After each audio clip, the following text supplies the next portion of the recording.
Hey guys, Jim here. Appreciate you stopping by. Today I am very excited to share this video with you guys. I have gotten to 99% on the top 100 cards of the 80s set registry by Payne. And I'm probably at this point going to be done because the one last card I need, more than likely I will never get. And I will explain that to you guys in a bit here. But right now, I want to share this set with you guys. In case you're not familiar, this set came about thanks to this January 2019 issue of Beckett Baseball Monthly. And in this issue, it's the special 1980s issue, and Payne ranked the top 80 cards of the 80s, and there's an article in here on that showcasing and talking about each card. And it's a great issue. There's also, as you see, Don Mattingly there on the cover. He has an article in here about Don Mattingly and an interview with him as well. And there's also an article in here about the Topps Tiffany sets. So really cool issue. Subsequently, after this issue, PSA got together with Payne and they added 20 more cards to the top 80, and they made it a top 100 cards of the 80s, and that's what the set registry is. And so I'm going to showcase each one of these cards, and I'm going to read the excerpt that's in this magazine. Probably will add my own 2 cents in here and there, but this will not be my typical 8 or 10 minute video. Obviously, there's 99 cards here that I'm going to share with you guys, and then there's the one other one that I'm going to talk about briefly. But currently my set is ranked number 4 out of 267 sets for this registry. And of course, I don't really care about the ranking. This isn't about how much these cards are worth, what the values of them will be in the future, or anything else. This is all strictly nostalgia for me. I've said it before. I really cut my teeth in the hobby in the 1980s. I started collecting probably around 77 to 78, and by 1980 I was in head over heels and just kept on going from there. So I have great memories of most of these cards and also the players that are on these cards. So just really enjoy the 80s and everything about the 80s, including baseball cards. So let me get started. I'm gonna go through each card. Okay guys, so I'm gonna show these cards exactly as they're ranked in the set. I'm gonna start off with card number 1, which you see here, and I'm gonna go all the way to card number 100. And rather than give my commentary, I am going to quote directly from the Beckett magazine. So let's start off with card number 1, 1989, Upper Deck, Ken Griffey Jr. Who cares if there are more copies printed to stretch around the world? Twice. One of the most important cards of the post-World War II era, ushering in a new premium brand into the baseball card aisles and leading off that groundbreaking set with the rookie card of arguably the most impactful player of his era. 1984 Donruss, Don Mattingly. This was the card, more so than any other in the first half of the 1980s, that promoted perceived scarcity and status. If you owned an 84 Donruss Mattingly, you owned the neighborhood. You were royalty, and you were living large. 1982 Topps Traded, Cal Ripken Jr. This isn't even Cal's first Topps card. That appears elsewhere on this list, but it was more challenging and more expensive to secure after its release in late 1982. With some dealers broke box sets to sell singles, others chose not to. As Ripken's greatness played out on the field, this became a must-have for any collector who understood what he or she was seeing. It still is. 1980 Topps, Rickey Henderson. You want the rookie card of the Major League's all-time runs scored and stolen base leader? You've come to the right place. 1985 Topps, Mark McGwire. The U.S. baseball subset in 1985 Topps introduced the program to the masses and brought this slugging first baseman's first licensed trading card to the forefront of the collectibles industry. Everybody wanted one, and everybody paid good money for it 2 years later when McGwire was slugging his way to 49 home runs as a rookie. 1989 Flair, Bill Ripken error card. It used to be Billy Ripken was best known for being Cal's younger brother. Since 1989, he's mostly been known for his penmanship. 1984 Roger Clemens, Flair update.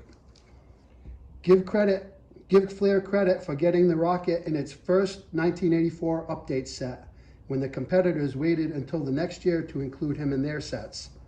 Flair was ahead of the curve on this one, as well as card number 10 on this very list. 1986 Donruss, Jose Canseco. Both Donruss and Flair produced Canseco rookie cards for their mainstream sets, but the choice of the masses was Donruss. It had a couple of things going for it: the iconic rated rookie logo and Canseco pictured by himself. Meanwhile, Flair's offering paired the future Bash brother with pitcher Eric Plunk. Donruss sold a lot of 86 Donruss packs for this Canseco card alone. One of the true highlights of the 1980s. 1983 Topps, Tony Gwynn. I think we can all agree Topps could have found a more flattering photo for Gwynn's rookie card, like almost anything else. But despite the image, this is really important card of one of the game's greatest pure hitters. And here's card number 10, 1984 Flair update, Kirby Puckett.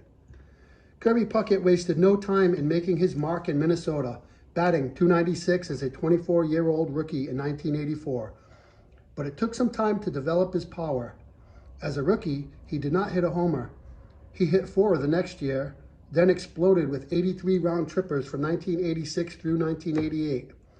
Puckett died of a stroke at age 45, becoming the second youngest man to pass away after already being enshrined in Cooperstown. Only Lou Gehrig, at 37, was younger. 1984 Topps, Don Mattingly. 2 Mattingly rookie cards in the first 11 cards on this list? You bet. This Topps rookie card, while maybe not as coveted as the Donruss rookie card was at the time, but pretty darn close, still is very recognizable and stands the test of time as one of 1980's key rookie cards. 1982 Topps, Cal Ripken Jr. Of the players shown here, only one went on to set the major league record for consecutive games played, collect 3,184 hits, win 2 league MVP awards, play in 19 All-Star games, and earn a plaque in Cooperstown. Anyone here from Boner or Schneider lately? 1983 Topps traded Darryl Strawberry. Still, one of the greatest newspaper headlines ever featured a picture of Strawberry getting some extra fly ball work as dusk began to creep in one spring training day. The headline, Strawberry Fields Forever. 1986 Topps traded Barry Bonds. We got our first look at Barry Bonds when the 1986 traded update sets were released. At the time, who could have known the highs and lows that would mark an amazing career on the field? But even before the allegations, Bonds was a great player. You just wished he had embraced it more. 1983 Topps, Ryne Sandberg. The 1983 season saw the rookie cards of 4 players break out: Sandberg, Wade Boggs, Tony Gwynn, and Ron Kittle. The Topps rookie card was and is Rhino's card of choice, as he played a near flawless second base throughout his Hall of Fame career on the north side. 1989 Topps Tiffany, Ken Griffey Jr. With a print run of just an announced 6,000, this may well be the toughest rookie year Griffey Jr. card to find, and many collectors have already figured that out. There are no shortage of buyers for this card. 1981 Topps traded Fernando Valenzuela. The driver of sales for Topps' inaugural box traded set. The thought of getting a Valenzuela card picturing him alone during Fernando Mania caused many a collector to dig for the wallet. 1987 Donruss, Greg Maddux. From 1992 through 1995, the guy with the pencil-thin mustache on this card won 4 consecutive National League Cy Young Awards, leading the league in innings pitched each time. 4 straight Cy Youngs. Let that sink in for a moment. 1986 Topps traded, Bo Jackson.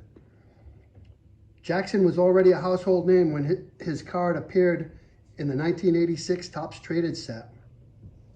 Having won the 1985 Heisman Trophy Award while at Auburn, he was then selected number 1 overall by the Tampa Bay Buccaneers in the 1986 NFL Draft. Bo warned the Bucs not to select him, but they did anyway. He stayed true to his word and did not sign with the team.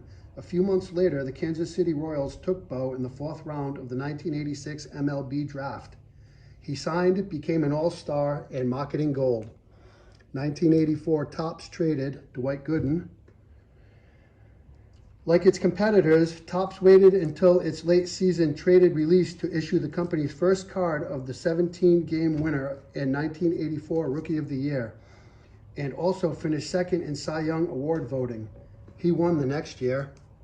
1989 Upper Deck, Dale Murphy, reverse negative. Whether this was a true error or a contrived gaffe, it created attention, and, even bigger for Upper Deck, it created interest in its premiere edition. 1984 Flair Update, Dwight Gooden.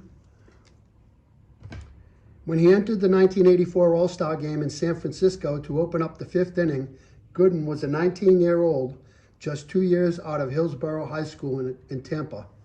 He was, then, the youngest player to ever play in the All-Star Game. Using his fastball most exclusively, he struck out the side, fanning Lance Parrish, Chet Lemon, and Alvin Davis in a row. That kind of success on that stage can get a card like this, released later in the season, noticed, and it did. 1983 Topps, Wade Boggs. There was a time when the world came together for one thing: find Wade Boggs' rookie card. 1984 Topps Tiffany, Don Mattingly. It was pure genius when someone at Topps said, let's take our 1984 baseball set and cover each card in a glossy coat. That made an already scorching Don Mattingly card even hotter and shinier and pricier. 1985 Topps, Roger Clemens. The weather looked great in Winter Haven, and young Roger Clemens was smiling. Seems like this was a good day. 1985 Topps, Kirby Puckett. Puckett's quick emergence brought this rookie card a lot of attention from the first day 85 packs began surfacing. And it was a more affordable option than the 84 Flair Update, an important fact to budget-conscious collectors. 1986 Donruss, Bo Jackson. You'll notice the same image used for this card also appears on Bo's Topps traded card. This is probably a team-issued shot, and considering Jackson only played in 25 games that first season, that would have not been a lot of options at the print deadline. 1981 Donruss, Tim Raines. Not many 1981 Donruss cards can be called classic or important. None, maybe. But this, the only rookie card of future Hall of Famer Raines, pictured alone, is about as close as it gets. 1989 Flair, Randy Johnson, Marlboro ad on scoreboard. Not only did Flair overcompensate with multiple fixes for the 89 Flair Billy Ripken card, they did the same with Randy Johnson's card number 381 from the same set. The original printing contained a Stadium Marlboro sign over the unit's left shoulder. Can't have that, so they made sure they cleared that up with several variations ranging from black scribble to red and green tinted cover to complete the blackout sign. 1986 Topps Tiffany, Will Clark.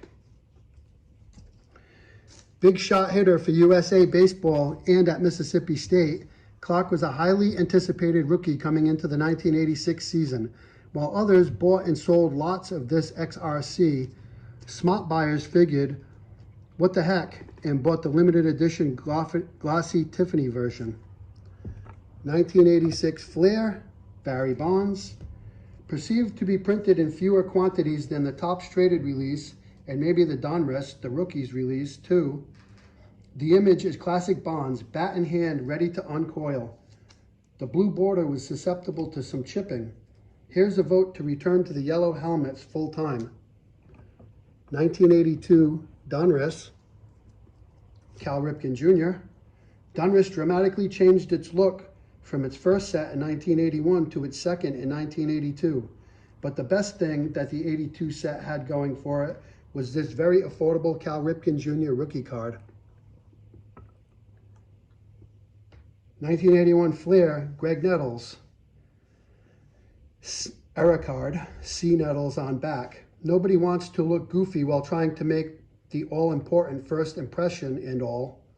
But Flair did have a moment of lapsed competency when it spelled Greg Nettles' name as Craig Nettles with a C on the card back.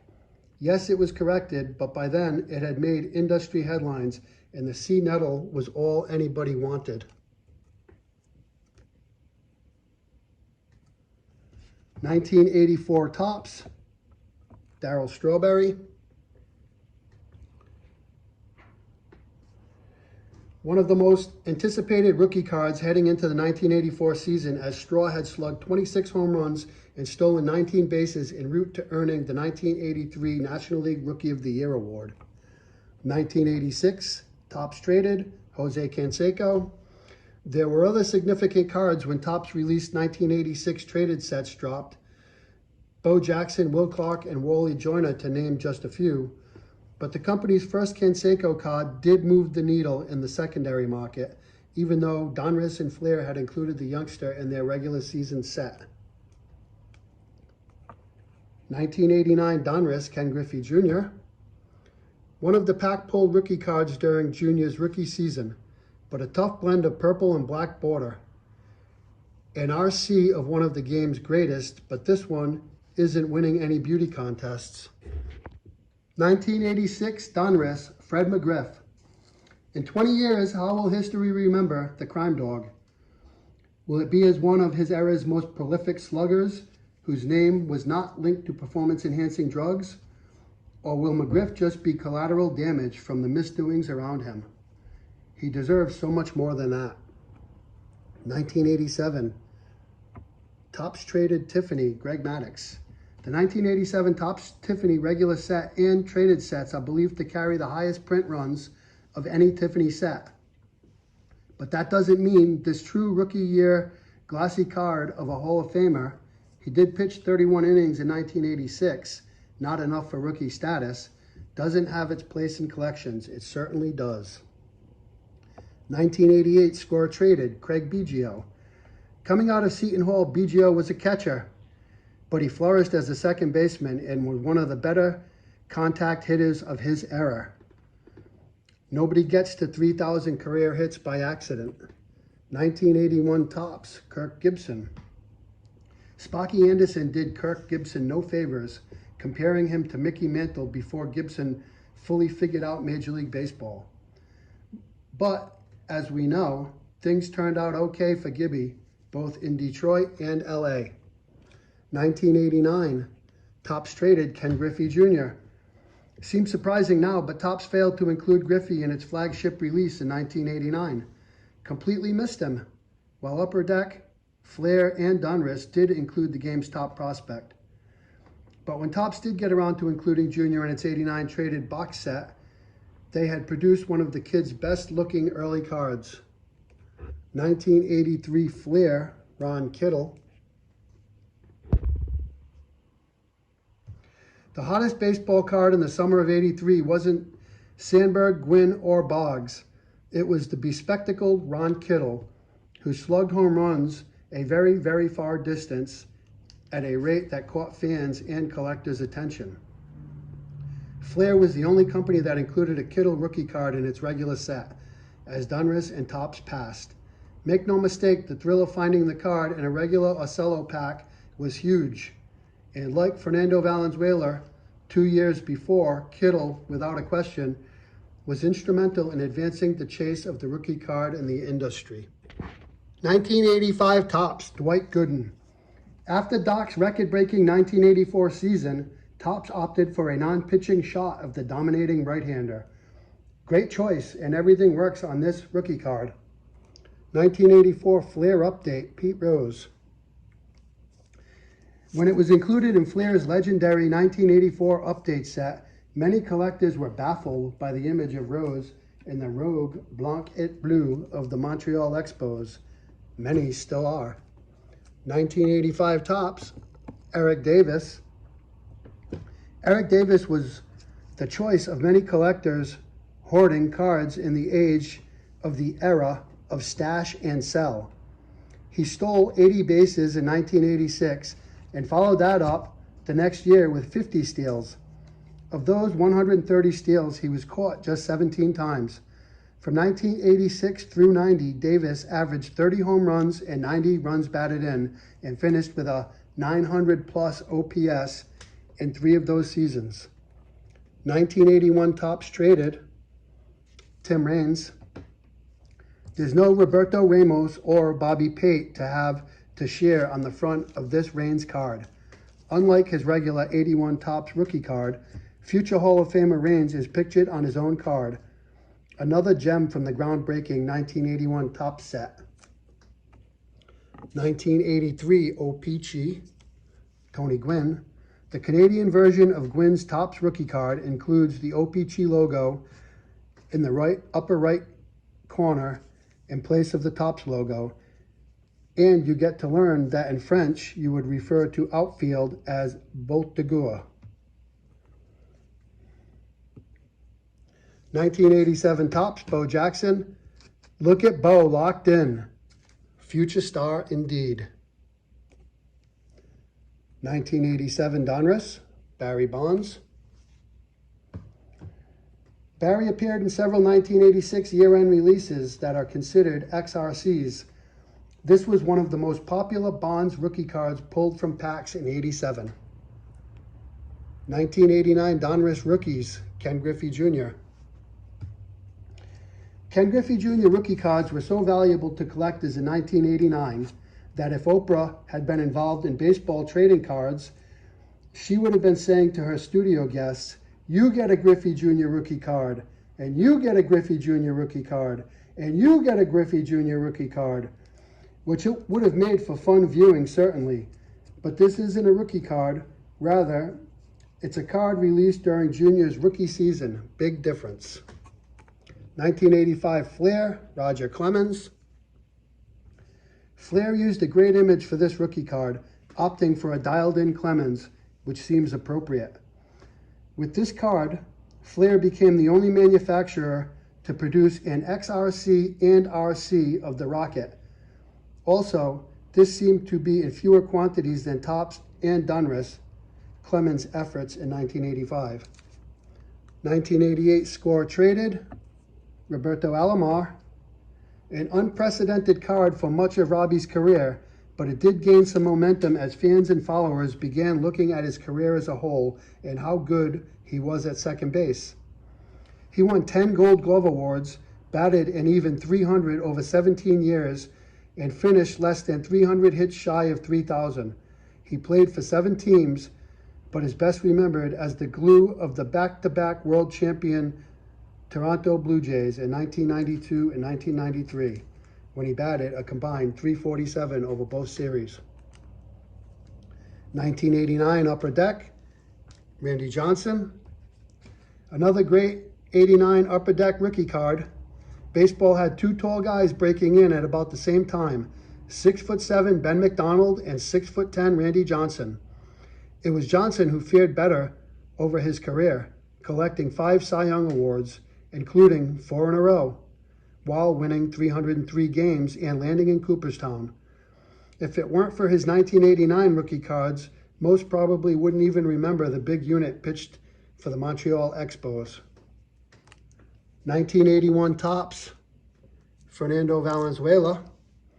Fernando's 1981 Topps traded appears elsewhere on this list, But this is Valenzuela's actual Topps rookie card and one of just 2 cards available from packs the year he won the National League Cy Young Award and the National League Rookie of the Year Award.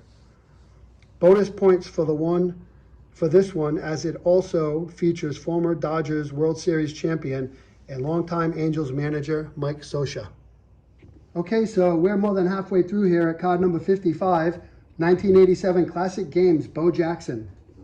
3 years ahead of Score's famous 1990 Bo Jackson baseball football shot, this Bo Jackson card was part of a Classics Games introduction of a box set game with baseball card content. The cards were designed and produced by Classic with a full license and were well received, perhaps none more than this Auburn shot of Bo with the baseball football theme. 1984 Flair, Don Mattingly. The third of Donnie Baseball's 3 1984 rookie cards from the major manufacturers of the time. A ho-hum image, maybe, but still a key card of one of the most popular players of the decade. 1988 Donruss, Greg Jeffries. Who knew that the Donruss presses would be rolling with 1988 product from late 1987 until, presumably, the early part of the George H.W. Bush presidency in early 1989. You see why people get tired of the drab borders and card images of this set. But it was baseball in 1988, so buy it we did, mostly looking for the highly touted Mets prospect who looked like the kid who sat near the back of your social studies class. 1983 Flair, Wade Boggs. Another Boggs rookie card makes the list, and this Flair was the only one of the 3 Topps Flair Donruss with a non-action shot, providing a good look at the player who collected 3,010 hits, won 5 batting titles, and hit better than .360 in 4 different seasons. 1987 Flair, Barry Bonds. Bonds' second Flair card appeared the year after his inclusion in the 1986 Flair update set, but this was the first pack-inserted card of the Pirates youngster and was highlighted as a key card from the first day of release. Barry looked thrilled to be getting his picture taken. 1988 Topps, Jim Abbott. Winning the gold medal in the 1988 Olympic Games, pitching against and beating Japan in the championship games was one of the best things that could have happened to Jim Abbott. For after that victory, the narrative changed from the tired and repetitive sentence, Jim Abbott born without a right hand, to Jim Abbott who pitched the United States to an Olympic gold medal. That alone was a great step forward in the Jim Abbott story. 1989 Bowman, Ken Griffey Jr. The Tiffany version ranks high on our list due to a modest print run of 6,000 sets, but this regular, non-Tiffany rookie card still ranks here because it's Griffey. Topps introduced the Bowman line. Remember, Topps purchased the Bowman name in the mid-1950s with this oversized set in 1989. Oversized cards don't fit into traditional sheets and are as popular as a gassy dog on a long car ride. 1988 Topps, Tom Glavine. At the time this card was pulled from packs of a 1988 Topps, Glavine was en route to a 17-loss season as a rookie. Nobody, seriously nobody, could have seen 305 wins and the Hall of Fame in his future. But 3 years after his rookie card was released, the left-hander won the first of his 2 Cy Young Awards and went on to earn a plaque in Cooperstown. 1986 Donruss, Wally Joyner.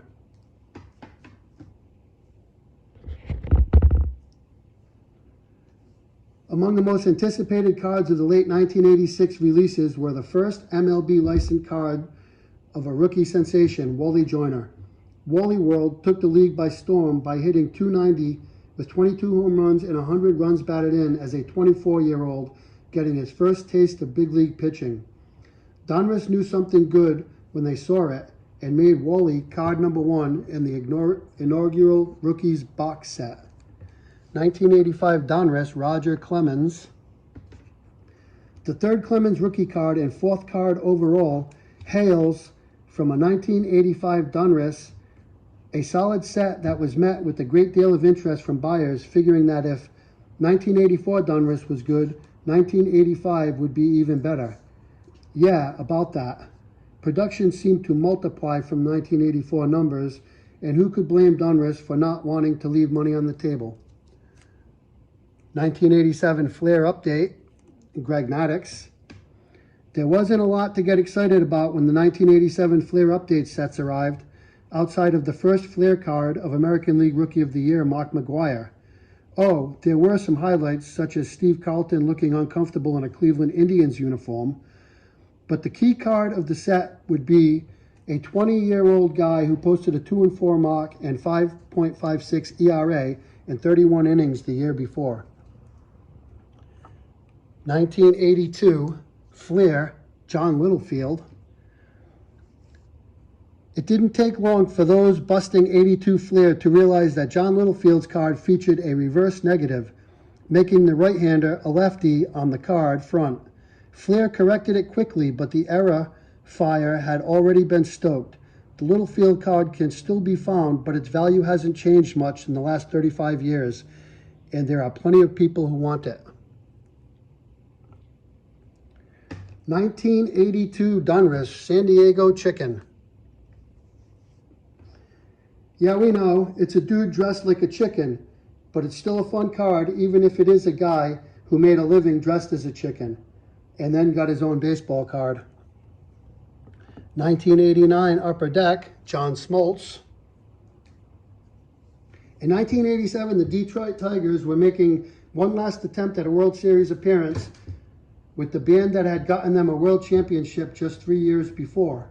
And so they parted with a 20-year-old Michigan native named Smoltz, trading him to the Braves for 36-year-old veteran Doyle Alexander.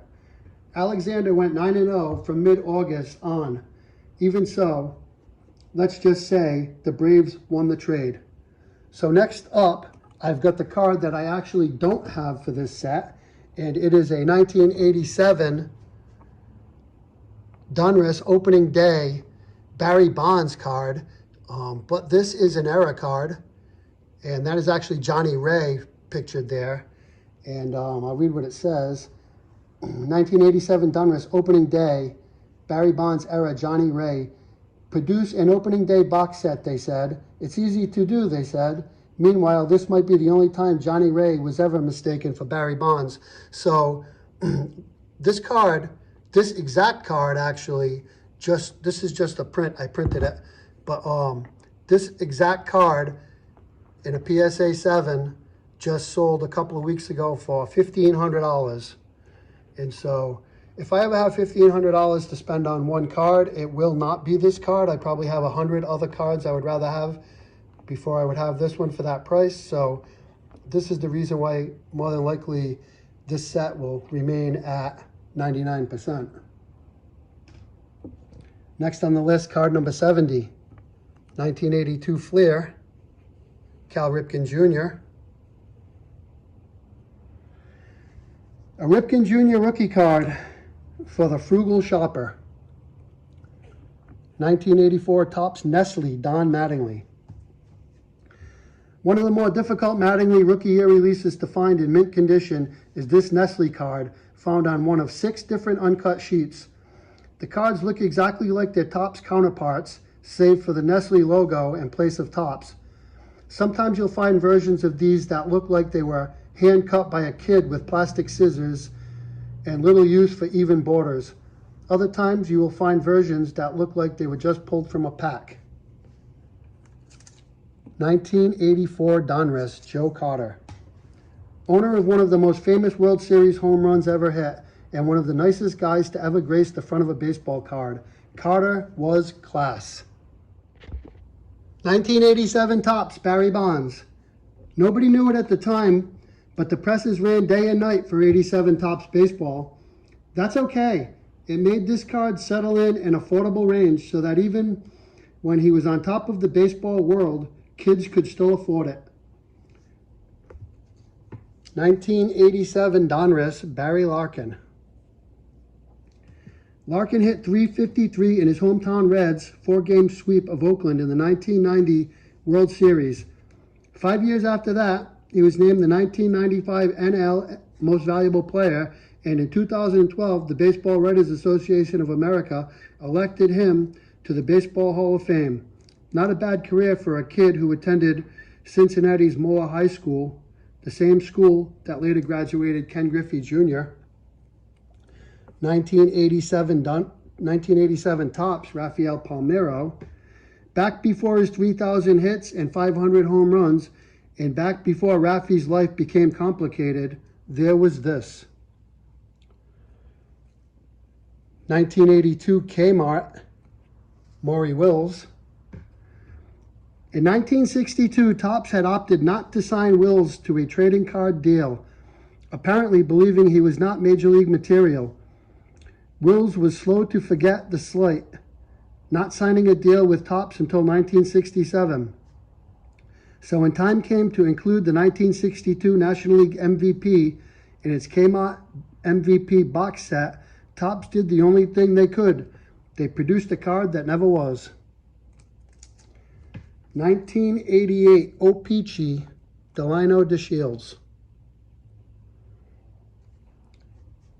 And you thought Lex Luthor had a lot of brain power. Delino DeShields either sports a full noggin or that hat is about 3 stories too high. Haven't seen this card before? It was only available in Canada's O-Pee-Chee baseball packs as part of the company's emphasis on its nation's teams, the Toronto Blue Jays and Montreal Expos. 1989 Upper Deck, Gary Sheffield.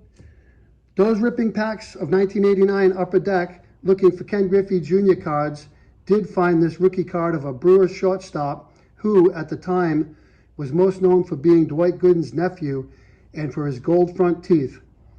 But 509 home runs and a National League batting title later, Sheffield stood on his own name. There is an error version with the SS in the upper right corner upside down, but just stick with this corrected version. 1980 Topps, George Brett. On August 17th, in the 1980 baseball season, George Brett doubled to reach the 400 mark, an amazing feat that even more spectacular considering he was batting just .259 after the first month of the season. Although he fell short of the 400 mark at the end of the season, he still finished at an eye-popping .390 to win his second batting title. He would win another 10 years later, collecting 3 in 3 different decades. The All-Star designation on this card seems pretty appropriate. 1985, Donruss, Tom Seaver, correct photo. In terms of errors, there are several greater than this, but how do you mistake a Hall of Fame right-hander with a merely decent left-hander named Floyd Bannister?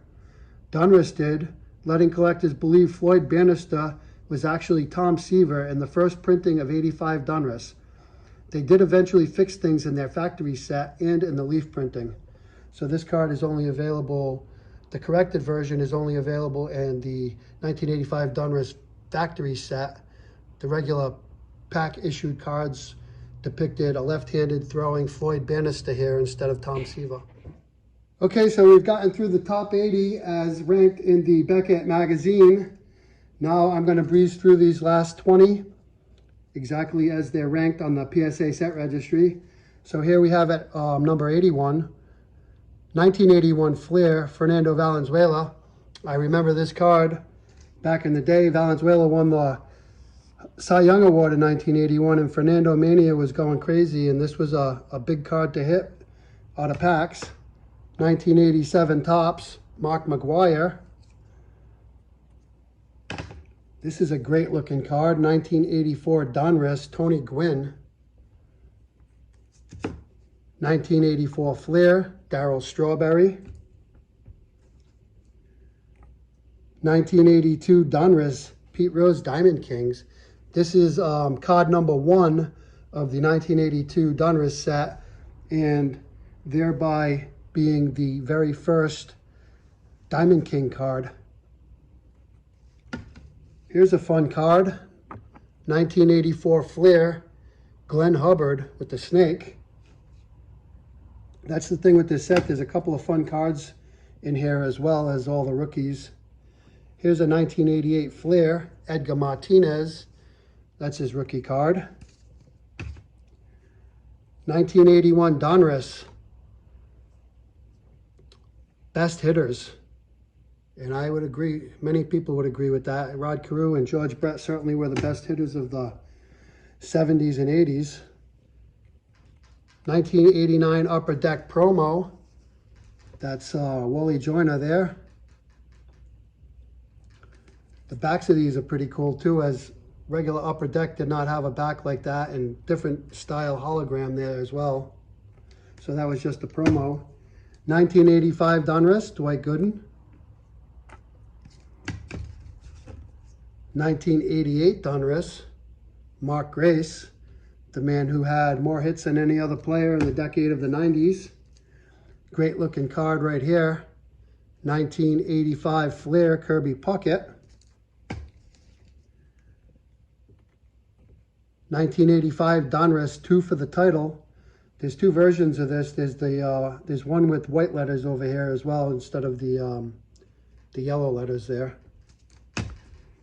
1982 Topps, traded, Ozzie Smith.